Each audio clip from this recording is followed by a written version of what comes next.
Bismillahirrahmanirrahim.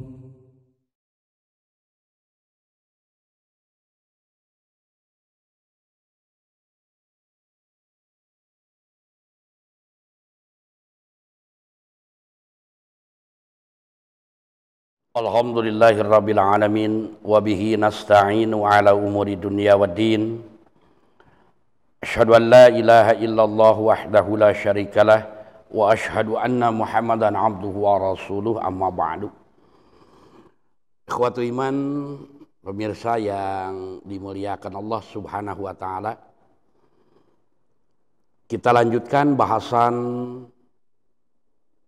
ringkas tafsir Al-Qur'an yang pada pertemuan lalu sampai pada ayat yang ke-48. Dan sekarang kita masuk pada ayat ke-49 dalam surat Al-Baqarah. Di ayat ke-49 Allah Subhanahu wa taala berfirman, A'udzubillahi minasyaitonir rajim, wa idh najjaynakum min ali fir'auna yasumunakum su'al azab yudabbihuna abna'akum wa yastahyuna nisa'akum wa fi dzalikum bala'um mir rabbikum 'adzimun. Yang artinya, dan ingatlah ketika kami selamatkan kamu dari Fir'aun dan pengikutnya. Mereka menimpakan kepadamu siksaan yang seberat-beratnya. Mereka menyembelih anak-anakmu yang laki-laki dan membiarkan hidup anak-anakmu yang perempuan. Dan pada yang demikian itu terdapat cobaan-cobaan yang besar dari Tuhanmu. Ikhwati iman, pemirsa yang dimuliakan Allah, ayat ini masih berbicara tentang seruan Allah yang mengingatkan dengan ungkapan Ya Bani Israil azkuru ni'matallah alaikum, di mana Allah Subhanahu wa taala masih membicarakan dan menyampaikan tentang nikmat yang dihaturkan oleh Allah kepada Bani Israel. Di mana pada ayat yang ke-49 ini Allah menyebutkan kembali nikmat yang telah diberikan kepada Bani Israel. Yang mana? Yaitu wa idh najjaynakum min ali fir'auna. Dan ingat ketika kami selamatkan kamu dari Fir'aun dan pengikutnya. Pada ayat ini Allah Subhanahu wa taala menyatakan tentang bagaimana Bani Israel dianugerahkan oleh Allah nikmat, diselamatkannya mereka dari gangguan, dari ancaman ali Fir'aun. Artinya dengan ungkapan ali Fir'aun ini, bukan hanya Fir'aun saja yang membenci, kemudian yang mengancam, yang mengejar-ngejar, tapi termasuk orang-orang dekat dari Fir'aun, mulai dari pejabat hingga rakyat yang mengikutinya. Makanya digunakan kata al-alu atau alu Fir'aun. Di mana kita tahu, seperti yang diungkapkan oleh Imam Al-Maraghi, bahwa kata al-alu berasal dari ala yaulu, yang bermakna atau artinya adalah kembali.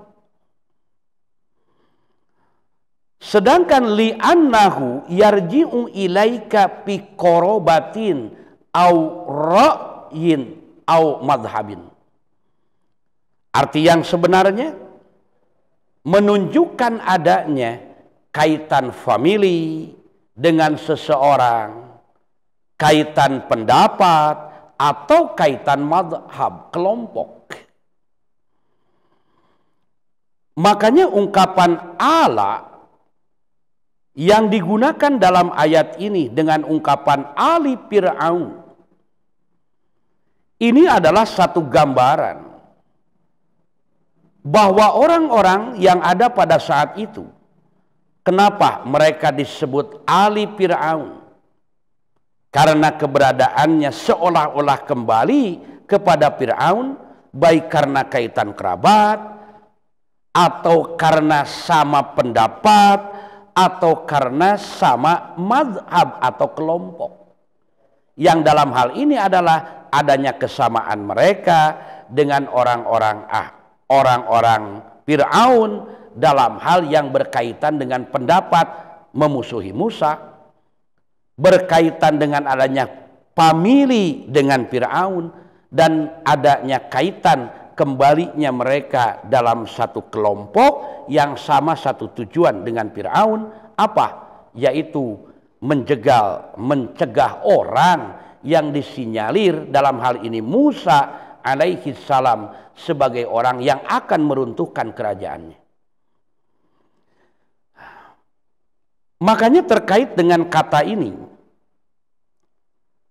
Imam Ar-Raghib Al-Asfahani, beliau menggambarkan dalam Mufradat fi Al-Fadhil Quran bahwa yang disebut dengan al-alu itu adalah khussa. Kata ini khusus bil idopati ila a'lamin natiqina, disandarkan kepada nama-nama dalam arti makhluk yang berbicara. Artinya kata ala ini digunakan bukan untuk makhluk selain manusia, tapi digunakan untuk manusia. Yang tadi disebutkan karena ada kaitan kerabat, karena ada kaitan yang berkaitan dengan pendapat, atau karena adanya kesamaan dalam hal yang bersebut dengan madhab. Makanya kenapa ayat ini selain diungkapkan ila a'lamin natikin dunan nakirati wa dunal azminati wal amkinah,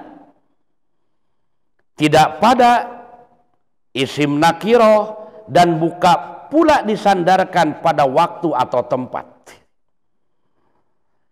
Nah, oleh karenanya ungkapan ini pula menurut Imam Ar-Raghib Al-Asfahani wa yudhofu ilal asyrafil abdoli, kata al-alu ini disandarkan pada orang yang mereka itu terhormat lagi mulia. Wa yusta'malu piman yahtassu bil insani ikhtisasan, juga digunakan khusus bagi manusia yang ada hubungan dalam hal ini imma bi qorobatin qoribatin au bi muwalatin, yang hubungannya itu dekat atau saling mencintai. Nah, itu digunakan dan dipakai kalimat al-alu, seperti ali Fir'aun digunakan karena mereka familinya Fir'aun, kaum kerabatnya Fir'aun, pendapatnya sama dengan Fir'aun, dan mereka kelompoknya apakah karena mengikuti saja dan juga membenci Musa alaihissalam, atau karena dia mencintai keberadaan Fir'aun. Makanya digunakan kata al-alu. Imam Ja'far As-Shadiq, beliau pernah mengatakan, innahum idza qamu bi syara'iti syariah aluhu. Nah, di sini digunakan dan diungkapkan oleh beliau bahwa sesungguhnya mereka, siapa saja itu, apabila melaksanakan syarat-syarat syariatnya, Syariat siapa? Syariat Rasulullah sallallahu alaihi wasallam. Maka mereka disebut aluhu, disebut Muhammad, keluarga Muhammad atau ali Muhammad sallallahu alaihi wasallam. Makanya kenapa dalam doa kita seringkali membaca wa ala alihi wa sahbihi ajmain, atau dalam tahiyat kita membaca kalimat tersebut. Itu adalah ungkapan yang menggambarkan siapa saja orang-orang yang mereka baik kerabat atau sama pendapat atau satu kelompok karena mencintainya atau karena kedekatannya dengan Muhammad sallallahu alaihi wasallam, itu biasa digunakan dengan kalimat al-alu. Nah, oleh karena itu hadirin ikhwatu iman, pemirsa yang dimuliakan Allah Subhanahu wa taala, dengan ungkapan wa id najjainakum min ali fir'aun, ingatlah ketika kami selamatkan kamu wahai Bani Israel dari Fir'aun dan pengikutnya, menunjukkan yang dihadapi oleh Musa alaihissalam bukan hanya Fir'aun saja, bukan hanya rajanya saja, tapi menterinya, orang-orang lainnya yang mereka sama-sama satu pendapat, satu kerabat, atau satu kelompok dengan Fir'aun memusuhi Musa alaihissalam. Kenapa? Karena keberadaan Musa dianggap membahayakan Fir'aun, membahayakan pengikutnya, para menterinya, bukan dari sisi yang berkaitan dengan nyawanya, tapi terkait dengan duniawinya. Secara akidah bagi mereka tidak jadi persoalan. Tapi Musa dianggap oleh mereka membahayakan karena kelak nanti akan merebut kekuasaan. Dengan direbutnya kekuasaan, mereka tidak bisa bebas melakukan apa yang sudah biasa mereka lakukan, penyimpangan, penyelewengan, kekeliruan, kemunkaran akan terhalang dengan adanya Musa alaihissalam. Makanya satu saat pun akan terjadi seperti yang diungkapkan oleh ayat ini, di mana ada orang yang kemudian para pengikutnya dan orang-orang yang dekat dengannya, baik pemiliknya atau orang-orang yang di sekelilingnya dan mereka madhabnya, itu akan berperilaku yang sama. Kepada siapa? Kepada orang-orang yang sejalan dengan Musa alaihi salam dalam menegakkan kebenaran. Bukan mereka tidak yakin dengan kebenaran yang dibawa Musa.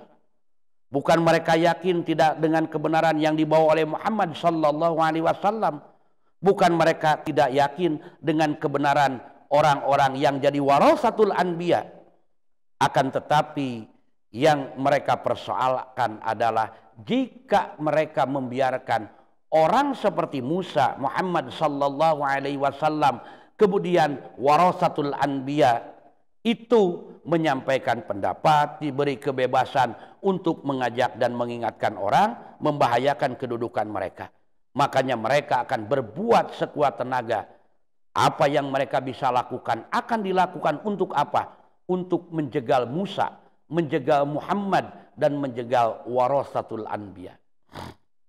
Makanya tidak mustahil kalau Nabi Musa alaihissalam saja oleh orang-orang Fir'aun dan termasuk Fir'aunnya sendiri sampai dikejar untuk dibunuh, Muhammad sallallahu alaihi wasallam sampai ditunggu kesempatan untuk dibunuh, maka warasatul anbiya pun, mereka yang lurus teguh istiqamah dengan pendapat, dengan akidah, ibadah seperti orang-orang terdahulu, para nabi Allah, mereka pun akan menghadapi hal yang sama. Mereka akan disudutkan baik dalam pemberitaan, mereka akan disudutkan secara pribadi atau kelompoknya. Bahkan mereka sekalipun tidak dibunuh orangnya, tapi personalnya dibunuh, disebut dengan pembunuhan karakter. Sehingga orang tidak simpati, sehingga orang hilang ketertarikannya Untuk apa? Tiada lain agar mereka aman melakukan kekeliruan, melakukan penyimpangan. Tidak ada orang yang mengingatkan bukan kepada dirinya saja dan mengingatkan kepada orang-orang yang lainnya. Makanya orang-orang seperti itu kapan dan dimanapun dia akan mengalami hal yang sama, akan mengalami perlakuan yang sama, hanya tentu saja caranya yang berbeda. Ikhwatu iman yang dimuliakan oleh Allah Subhanahu wa taala. Kemudian juga dalam ayat ini diungkapkan, selain ungkapan alu atau al-alu, juga ada ungkapan Fir'aun. Selama ini sebahagian orang ada yang menganggap Fir'aun itu nama raja yang berkuasa pada saat Musa alaihi salam diutus. Padahal Fir'aun itu bukan nama seseorang. Tapi Fir'aun itu adalah lakob, julukan, sebutan, panggilan. Yang mana Imam Al-Maraghi menjelaskan bahwa Fir'aun itu adalah lakobun limaliki misra qoblal batolisati. Yaitu julukan bagi Raja Mesir sebelum dinasti Batolisah berkuasa. Jadi Fir'aun itu gelar sebutan untuk Raja Mesir. Ya barangkali seperti di kita ada yang disebut Sultan Hamengkubuwono, itu bukan nama orangnya, tapi gelar untuk Raja Kesultanan atau Kerajaan Yogyakarta, disebut Hamengkubuwono. Makanya ada Hamengkubuwono 1, 2, 3 dan seterusnya. Sama dengan Fir'aun juga. Ya tidak berbeda seperti kata Imam Al-Maraghi, ka Kisra limalikil Farsi. Seperti katanya Kisra itu sebutan untuk Raja Persia. Wa Qaisar limalikir Rum, Kaisar bagi Raja Rum. Wa Khokon limalikit Turki, kemudian juga Khokon itu bagi Raja Turki. Wa Tubba'a limalikil Yaman, wan Najasi limalikil Habasyah. Seperti juga Tuba sebutan bagi Raja Yaman dan Najasyi bagi Raja Habsah.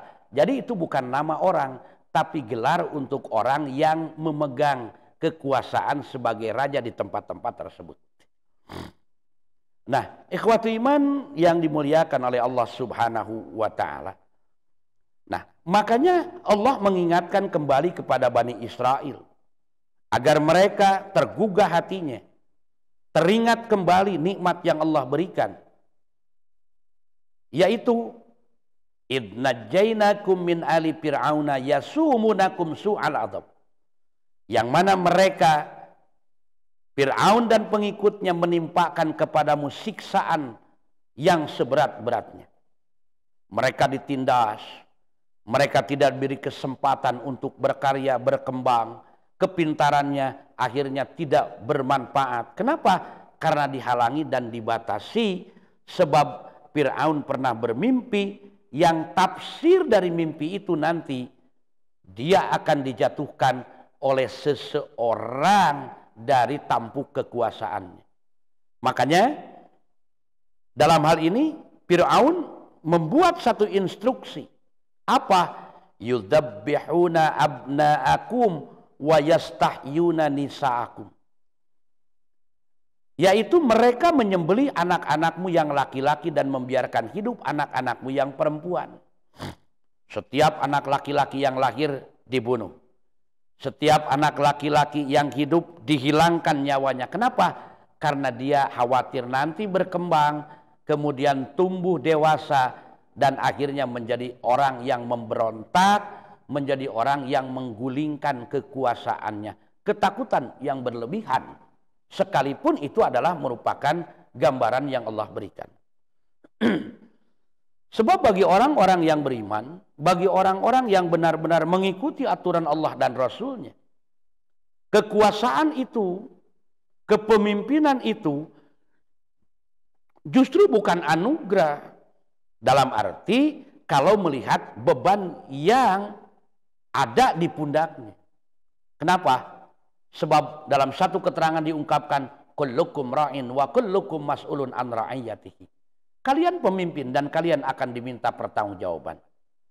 Sekecil apapun, setinggi apapun jabatan seseorang, semuanya akan diminta pertanggungjawaban, bukan hanya di hadapan manusia, yang inti adalah di hadapan Allah. Makanya ikhwatu iman yang berbahagia, kenapa orang-orang muslim yang benar-benar lurus, yang benar-benar patuh dengan agama, ketika diberi beban untuk memimpin dalam satu keadaan apapun itu, apakah dalam kehidupan bermasyarakat, dalam kehidupan berjamiah, yang dia ungkapkan seperti Abu Bakar As-Siddiq, seperti Umar Ibn Khattab ketika beliau menjadi khalifah, kata pertama yang mereka ungkapkan adalah inna lillahi wa inna ilaihi raji'un. Jadi bukan alhamdulillah, apalagi sampai mengadakan kumpulan tahadus binikmah, tapi justru menjadi beban yang begitu berat. Tidak diterima kepercayaan, diterima berat. Makanya Abu Bakar As-Siddiq, Umar Ibn Khattab, beliau benar-benar menjalani kepemimpinannya dengan hati-hati, dengan apik, teliti. Kenapa?